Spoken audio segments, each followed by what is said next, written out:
자, 이렇게 규제를 풀면 과연 서민들에게 혜택이 돌아갈지가 궁금합니다. 김도훈 기자가 나와 있습니다. 우선 정부가 오늘 결정을 한 근거는 뭡니까?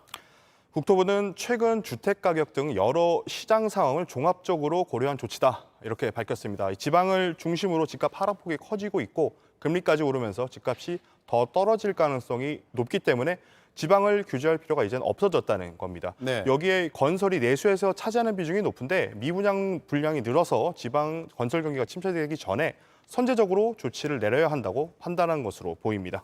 네, 정부의 이런 판단에 대해서 전문가들은 뭐라고 하던가요? 지금 집값이 하락세로 돌아선 데 대해서는 대부분 동의를 합니다. 하지만 이 규제를 풀어도 이대로 내려갈 거냐, 여기에 대해선 반론 많습니다.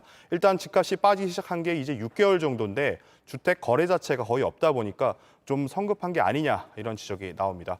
인천 송도에서 몇억 원, 부산에서 몇억 원 떨어진 거래가 있었다고는 하는데 표본이 많지는 않습니다. 급한 사정이 생겨서 값을 내린 급매물인지 진짜 값이 그만큼 내려간 건지 판단하기엔 아직 이르다는 겁니다.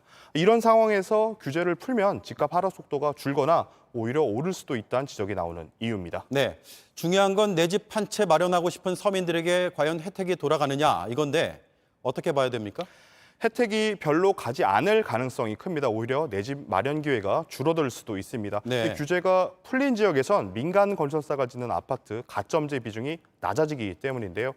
이 가점제는 무주택 기간이 길고 자녀가 많거나 부모를 모시고 사는 분들한테 새 아파트 분양받을 기회를 먼저 주는 제도입니다. 이 국민 평형으로 불리는 전용 면적 85제곱미터 기준으로 보면요.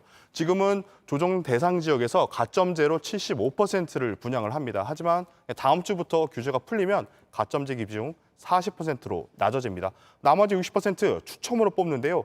집이 몇 채더라도 뽑히면 새 아파트 받을 수 있습니다. 네. 또 대출 언더가 늘어나더라도 지금 껑충 뛴 금리를 생각하면 서민들이 대출 받아서 집 사는 거 쉽지 않은 상황입니다.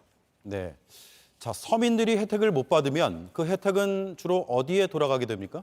일단은 지방 건설사들과 갭 투자가 가능한 자산가들이 가장 혜택을 볼 수 있을 것으로 보입니다.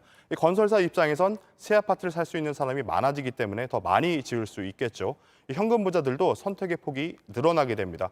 현금이 있어야 이자를 감당하면서 대출받아서 집을 사고 새 아파트를 투자 목적으로 계약금만 내고 샀다가 팔 수 있기 때문입니다.